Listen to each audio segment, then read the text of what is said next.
Hello, everybody. Welcome in once again to another episode of Breakdown. I'm your host, as always, Alek Koberna. This could be considered kind of like first episode of Breakdown because technically the other ones have just been our top 12 release, as the replacement for our podcast on Tuesdays. When that comes out, I'm thinking this show is going to be more like this. Friday, Saturday based, going into your weekend, let you enjoy it. We're going to be talking about college football, my favorite subject. So without any further ado, let's get into it. We're going to see the second week of the Pac-12. They gave some good showing in the first week, some excitement. It was fun to watch. We're glad to have them back in college football. It finally feels like the season has started, Up until past few weeks, obviously Big Ten started. We're going to the fourth week there. Now, second week of the Pac-12. Maction is back, the best thing to happen on Tuesday and Wednesday nights. Mountain West is back too, besides BYU. Now Boise State's coming back in, Colorado State, teams like that. They're starting to play once again. College football's finally here. Past few weeks, it's felt like, man, it's good to be back. Because the first few weeks of the season, it was just the SEC, the Big 12, and the ACC. And the spotlight on those conferences almost destroyed those conferences more than it actually helped. Because the Big 12 got national spotlights really a lot more than they normally do. And because of that, more teams that were losing, most of the time, they can lose, they'd be perfectly fine, but now they lost, and they lost bad on national television, so now they're not going to get the respect that they maybe would have in a regular season. So that beginning of the season was just kind of really weird to watch, and it didn't really feel like college football because our big teams that we talk about just weren't there. There wasn't our exciting Big Ten games. I say exciting. Big Ten probably is one of the least exciting types of football. The 3 yards in a cloud of dust defensive football that they love to play up here in the Midwest. It's not your Southern open skies throwing 80-yard touchdowns every other play like the Big 12. So let's get right into it. Maction, best thing to happen to Wednesday nights.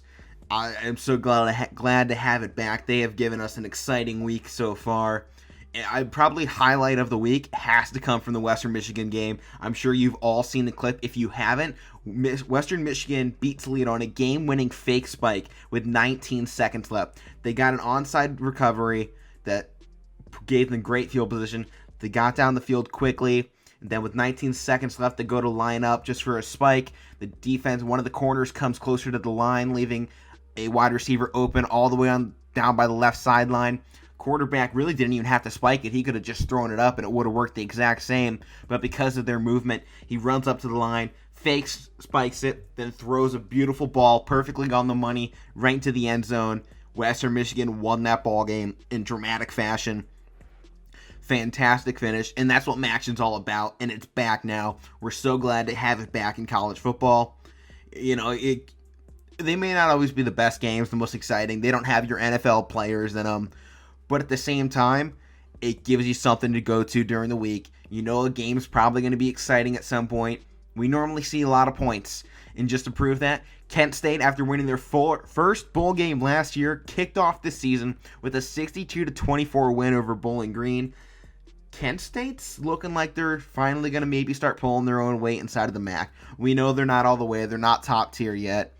They're not like Western Michigan a couple years ago with their head coach, their perfect season, which was phenomenal. That was an awesome to watch in Western Michigan with PJ Fleck, who's now head coach of Minnesota. But Kent State, maybe this is their time to start turning things around, turn that program around. They have been down for what seems like years. Statistically, the worst college football team in the history of college football. If you look at their total win percentage, they're I believe last year they were at the very bottom. I think they actually moved up with their 6-6 season last year, which culminated in a bowl appearance, their third all time, and they won it. So Kent State pulled off big win, 62-24 over in-state opponent Bowling Green. I say in-state, half the MAC is located in Ohio. In the other Ohio game, Akron, they lost to Ohio, the Bobcats, 24-10 on Tuesday.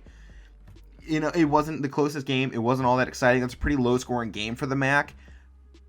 But we're going to have to see going forward. We know Akron really doesn't have much of a football program anymore. The Bobcats have kind of been more on the upper echelon of the MAC in recent seasons is what it seemed like. So probably looking for another season like that. But as you can see in that game, offense really didn't move the ball very well. Didn't get a lot of points. Defense, on the other hand, looked good. Only 10 points allowed against Akron. Granted, they don't have the best team, but still, to only allow 10 points is something hard to do in a college football game, especially with today's offenses that are so high-powered. Everybody is getting, 8 to 10 to 12 possessions per game. It's hard to only hold somebody to 10 points when you're doing that many. Next up, Buffalo. They also beat an Ohio team. This time they beat Miami of Ohio. They won that 42 to 10. Same thing with that 10 points. But this difference, Buffalo's offense was phenomenal, putting up 42 points in that game. They looked great.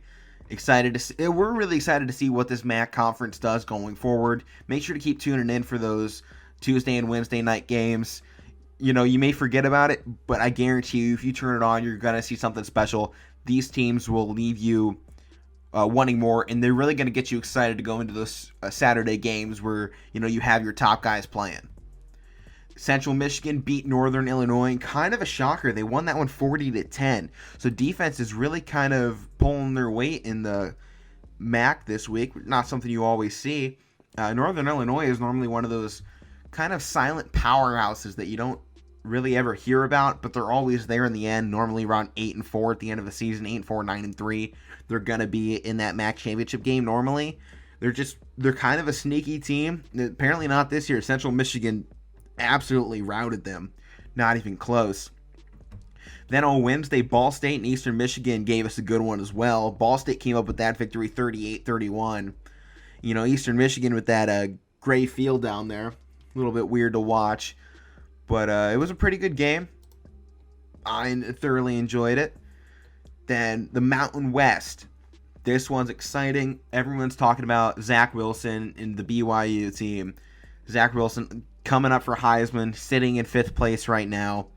BYU is a top 10 team in the country, and their wins keep racking up. One of the only Mountain West teams that were actually in action to start the season. BYU obviously beating Boise State pretty bad last weekend, but Boise State came in on that short week. It didn't matter. They beat Colorado State 52-21. Big storyline of this game, though, 3 special teams touchdowns in that first half. So, if we're looking at this game, and what does this mean for the rest of college football? Because obviously we know Boise State's, they could probably make a bowl game, but they don't need to worry about having a perfect season to get into college football playoff because they already lost. And a group of 5 team has to go undefeated if they want any shot, and I mean any shot, of making that college football playoff. But this does make BYU's victory over them last Saturday look so much better.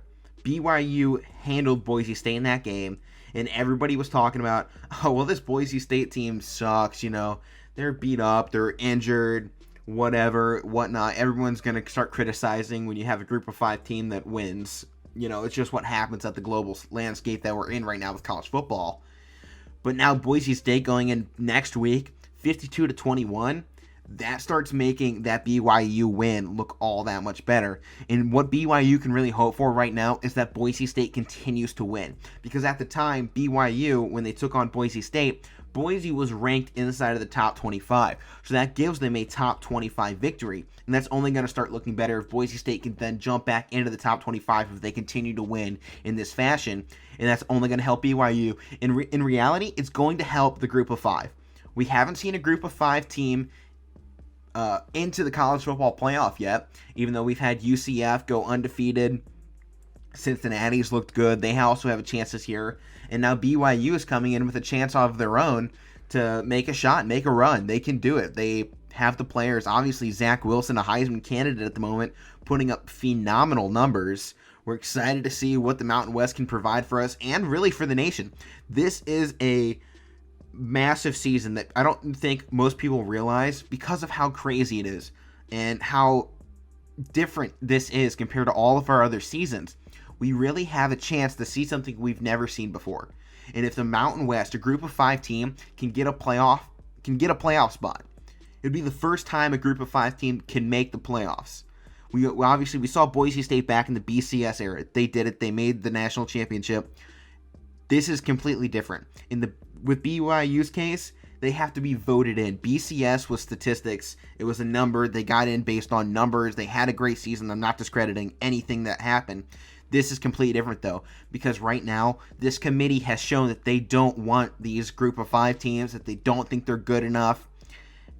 And we don't know if they're right yet, because it's never happened. If BYU continues to blow out people and dominate and get that playoff spot, this is monumental for college football, but they have to show up in that game. Most likely, they would get a 4th spot. They'd get 4th place in the college football playoff. They have to come up close to that number 1 team, and I know that's going to be hard to do because it's probably going to be Notre Dame, Ohio State, Alabama, or Clemson at that number 1 spot, and those teams are just dominant. They're phenomenal, and it's going to be probably BYU's toughest test in their entire history of that university's football program. But if BYU was to at least keep it close, nobody says they have to win. They just have to keep it close. It's going to open up a whole new realm of possibilities for allowing other group of 5 teams in the future. Because as soon as one gets in and one shows that they can be competitive, that opens that door for all those other teams to come in and be like, hey, we can be competitive too. But let's move on a little bit more. Tonight, it's Friday night. We have 3 football games. We know high school football starting to wrap up as well. I believe Ohio State championships are this Saturday. But tonight, Friday night football under the lights. It's not high school anymore. Florida Atlantic taking on Florida International. Okay, maybe it is high school. Not 2 great teams, but we got some better ones coming up. The Fightin' Fickles of Cincinnati look to defend home turf against ECU. ECU's only 1-5. This should be an easy win for the 6-0 Bearcats.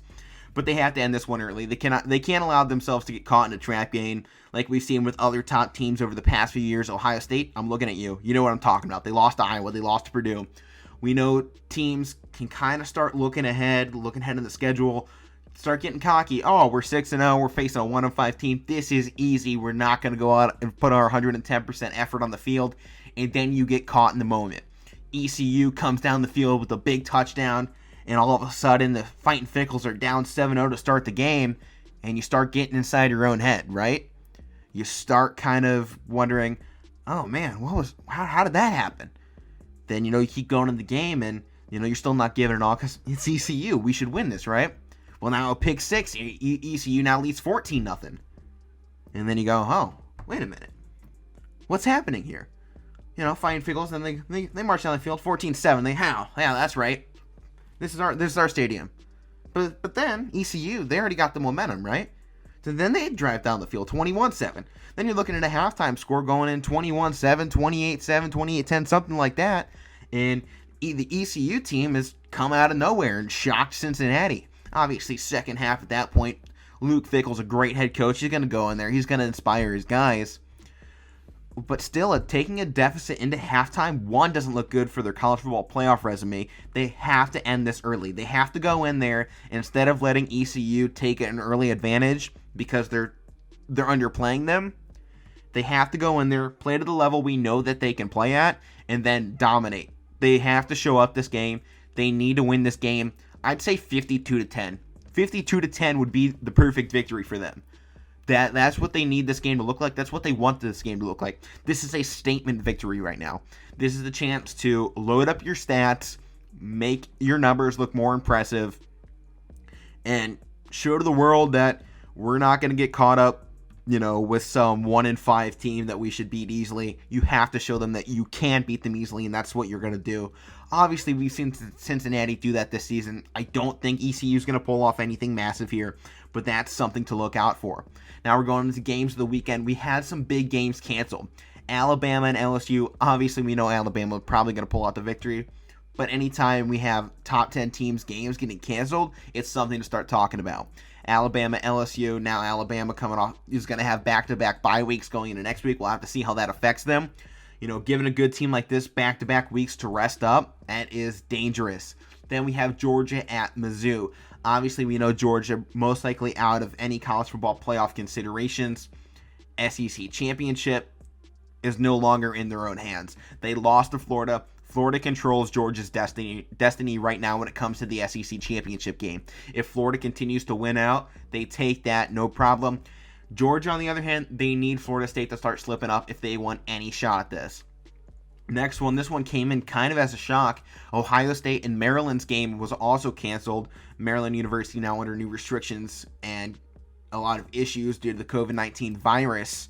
We're going to have to see how this one plays out. Obviously, with the Big Ten schedule, there's no room to reschedule any of these games.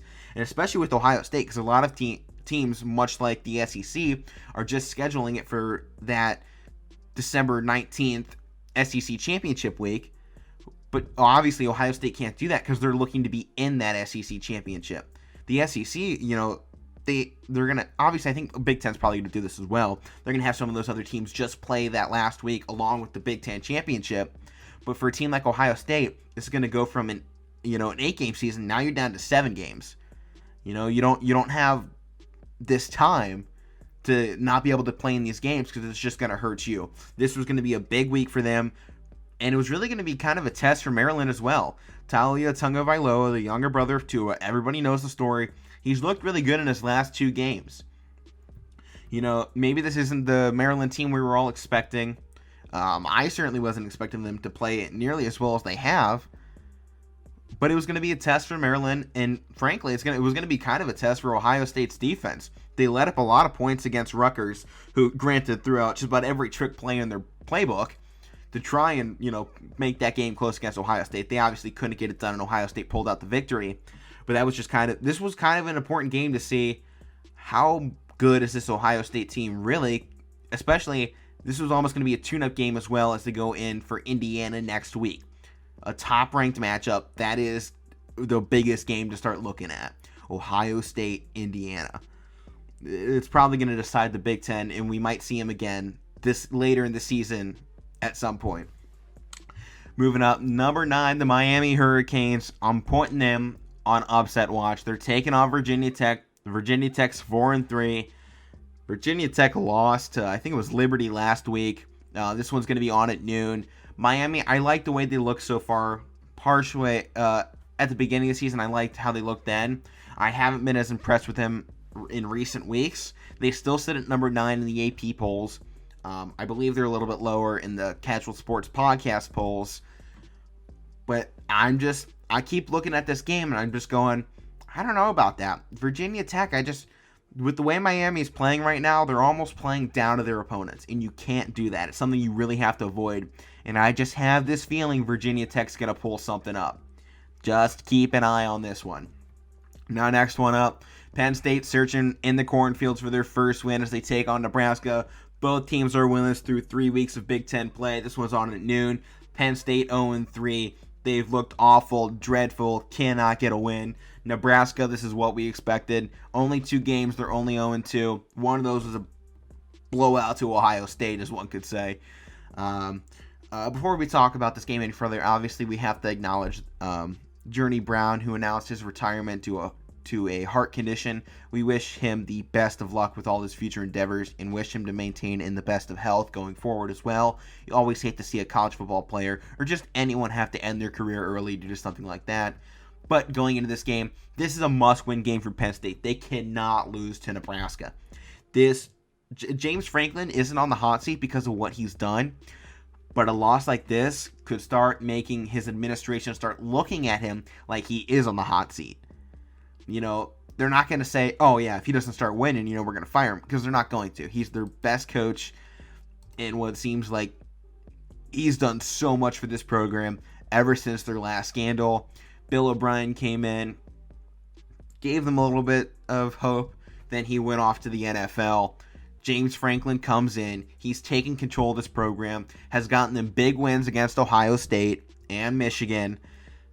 He won the Big Ten. He's not on the hot seat, and he's not going to be on the hot seat. But if he loses to Nebraska, people are going to start asking questions about the program and him as a head coach in general. And that's not the administration. That is just the fan base. And once the fan base starts calling for your head as a head coach, you probably only have another season or two, just because the fan base, especially at a place like Penn State, whose culture has been deemed a little bit intense, they're going to start calling for James Franklin's head on a silver platter. And once that happens, you only have 1 or 2 seasons when a massive fan base is calling for you to get out because you lost to Nebraska in week 4 of an 8-week of an 8-game season.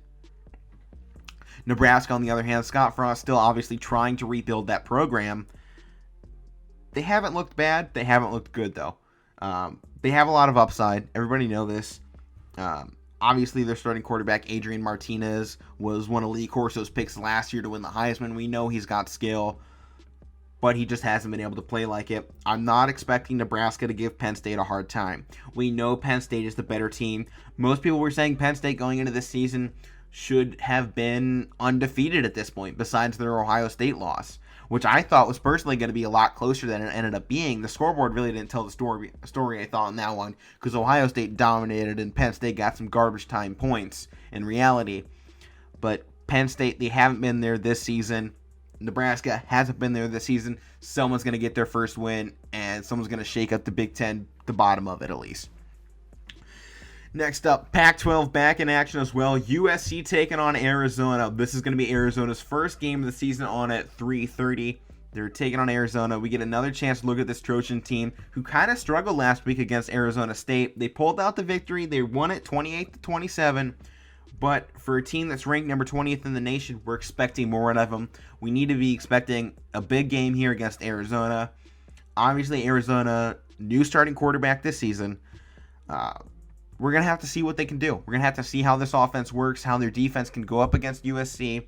Obviously, USC has a lot of talent on their roster, and that's just who they are. They're USC. They're never going to be a team that doesn't have talent. They may be a team that can't put that talent together, but they're always going to have talent because of who they are.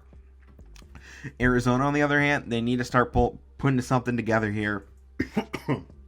Pardon me. They're going to have to start putting something together, and we're going to have to see how this one goes out. Potential upset in the making there, depending on how Arizona plays. Obviously, first game of the season, we have no film on them. We have no film on this offense or this defense, especially with so many practices being closed. We don't know how this one's going to go. Keep an eye on that one. Next up, biggest game of the Big Ten. Number 23 Northwestern, who's 3-0, taking on the 2-0 Purdue Boilermakers. Northwestern's winning, but they haven't been great. Besides their first win over Maryland in week 1, they won that 43-3. Then they just barely pulled it off against Iowa 21-20, and they barely slipped past Nebraska as well. They won that 21-13. They have to pull it together against a dangerous Purdue team, especially because Northwestern has to face Wisconsin next week, but they can't get caught looking ahead and making those mistakes that cost them the game this week. It's on at 5 p.m. Northwestern has to pull this game together. Can't make those mistakes. We know Purdue has the pieces to go pull off an upset as they did 2 years ago against Ohio State. It's in Purdue as well. Obviously, without the fans, it's going to be kind of different in that environment because the fans is really what, creates those upsets. It almost seems like they're the driving force for that football team. But we know Purdue's a good team. They're undefeated. We can't start discrediting them because they are undefeated. But Northwestern, some of those players, they might start getting in their own heads. They're 3-0. They come in. They know Purdue's going to be a tough opponent. But you have to almost think that, man, they got to be thinking about Wisconsin coming up next week. It's one of those things. It's probably the most difficult thing to teach your college athletes to not look ahead. Don't take your schedule as one game at a time. You can't start looking past that next game because the minute you look past that next game is the minute you lose that game. That game's on at 5 p.m. Then we have number 11 Oregon back in action once again against Washington State. We talked about this earlier in the week on the last episode of Breakdown, going with our top 25. We need to know how Washington State will do without Mike Leach and his air raid offense. I mean, that's what made this team so dangerous to play in the past. Oregon has one of the best defensive players in college football. They should be able to dominate this game. Washington State narrowly beat Oregon State last weekend, 38-28. This game's going to be on at 7 p.m. Oregon's looking like a good team, and they're one of those teams that might be that is competing for that fourth spot of the college football playoff this season. They're going fourth and third. Obviously, I think most people right now are saying those top two teams are Alabama and Clemson. Ohio State has been consistently sitting at third. Obviously, Notre Dame got the jump in the rankings. They're second right now, technically, but you got to start looking at that Clemson loss. Clemson's loss without Trevor Lawrence, without a few other starters against Notre Dame, it was close. I feel like if you have Trevor Lawrence in there, he doesn't take that sack on the last drive, and he pulls out the victory and he wins that game, and Clemson's still sitting up there at number 1. Because now they would have a top 4 victory. Notre Dame would have fallen out of the top 4. They'd probably be sitting at 6th or 7th. And that's how we have to start looking at this game. What if? It's so bad to play what if games, but when a team is without their starting quarterback, who's projected number 1 overall in the NFL draft, everyone's talking this is the best, college football quarterback we may have ever seen in college football, just based on his skill and how NFL ready he is. You're going to have to start looking at that top 4. How does this loss really impact them? It doesn't. They lost by a few points to Notre Dame without their starting quarterback. And we're going to see probably a rematch in the ACC Championship with the same 2 teams. Don't read into it too much. So number 1 and number 2 and number 3 teams are pretty much going to be set at Ohio State, Alabama, and Clemson. If Notre Dame can continue to pull off and then they beat Clemson in the ACC Championship game, then we're looking at a completely different situation. Because Clemson with 2 losses, they're out. But if Notre Dame loses with 1 loss in that game, they lose the ACC Championship to Clemson. As long as it's close, we're making an argument to see 2 ACC teams in. And with the amount of other teams that are good this season, it's going to make these conversations difficult, especially for a team like Oregon, right? Shortened season, they're coming in, they have to win every game, and if they don't pull off these big wins up, blow out people, it's going to start making their argument I'm not trying to say not as valid. It's just not going to make their argument to be in there as big as someone like Clemson or Notre Dame, who's played these long schedules throughout this entire season and played through this pandemic. Obviously, that's not up to Oregon. They can't control their own scheduling. That had everything to do with the Pac-12 and the West Coast, basically, 1 being on fire and 2 being on fire with the coronavirus as well. That has just destroyed the Pac-12 season so far. But the biggest game to wrap up the evening is going to be number 13 Wisconsin at Michigan. And before you all start yelling at me, oh, Michigan sucks, Michigan this, I know. They have been awful against top 25 teams during Harbaugh's tenure. But they do have home field advantage. And anytime you're playing in the Big House, you have to start talking about Michigan and the Wolverines. The Big House is a dangerous place to be in. Obviously, you're not going to have 110,000 fans, even as much as Michigan might want that. It's just not going to happen. But they do also have the advantage in the fact that Wisconsin has only gotten to play once this season, and that was 3 weeks ago against Illinois. They dominated that game. I think it was 35-3. It was a phenomenal performance. Everybody started talking, oh man, this team's the real deal. This team might be able to run the Big Ten this year. I don't know. We're going to have to see. Wisconsin only got to play once against Illinois. Illinois has looked dreadful this season, as they normally do. Lovie Smith clearly has not shown to be the savior of that program. And Illinois is probably going to start looking for another head coach. We expect it to happen. We know it's going to happen. It's all going to depend on what this university wants. If they want to continue to be a laughingstock of the Big Ten, they'll sit right where they're at, keep Lovie Smith. If they want to start competing, he's gone. And that's just the fact of it. He's a good head coach. There's nothing against it. He's just not the right head coach. Wolverines need to win this game, but it seems like their season may already be over. They're, 1-2. Harbaugh's on the hot seat. We don't really know what's going on with this program. Their defense doesn't look like Michigan's defense. Their offense doesn't look like Michigan's offense, which most of the time you'd probably say that's a good thing, right? Harbaugh getting out of that pro-style system that has just been awful and dreadful anytime they face anybody who's, a decent team. He just has no ability to move the ball. They never score a lot of points, and that's come up big in games against Penn State and Ohio State when their defense starts slacking. We know their defense is normally good. Don Brown and that defense has to be one of the best defenses in all the country year after year, producing guys like Chase Winovich, Jabril Peppers, Devin Bush. They've all played great up at the next level. But right now, the Wolverines are without anybody. They don't seem to have any leaders out there on defense or offense. We know their offense is without McCaffrey, who they expected to start this season. He's not. Next man up mentality. There's a lot of other teams out there that their top guy went to the NFL. I mean, look at Ohio State. They're without J.K. Dobbins, who you could say was half of their offense last year. He was probably the biggest reason they made it as far as they did offensively, just because of how he was able to move the ball. He's gone. Next man up. You have to have the next man up, and Michigan just doesn't have that. I don't know if it's recruiting, because the recruiting numbers have been there. They're repeatedly among the top, 15 in the nation, top 3 in the Big Ten. What's going on with this program? Why can't they win? Is it Harbaugh? Can he not get these guys to work as a team? There's a culture problem here, and it needs to be fixed. And if the solution is getting rid of Harbaugh, I think Michigan's probably going to start looking that way. Obviously, he's done great things for this program. He's turned them around after their dreadful 2000s when they were just murdered by Jim Tressel and the Buckeyes. Jim Harbaugh came in and he kind of turned the program around. It looked like they were going to be competitive with teams like Ohio State in recruiting and on the field.